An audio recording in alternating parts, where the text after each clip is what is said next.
This summer's World Cup is taking place in 16 different cities and 3 countries across North America, including right here in Kansas City. I'm Dr. Bryan Beaver, an emergency medicine specialist.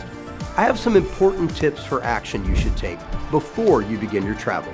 First, refill any prescription medication to ensure you have a supply that will last for the duration of your trip.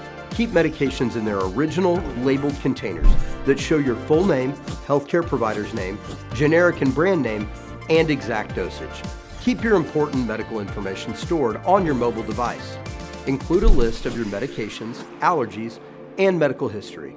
Also, provide an emergency contact. This will help medical personnel assist you if you become sick or are unable to speak. Remember, 911 is the emergency number for the United States, Canada, and Mexico. When you are traveling by air, keep all medications in a carry-on piece of luggage. You'll need it if your flight is delayed or your luggage is lost. The same goes for medical devices. Remember to bring the right power adapter for electricity. The USA, Canada, and Mexico use the same system, but you may need a 3 to 2-prong adapter if you're staying in older buildings. Lastly, consider a travel insurance policy.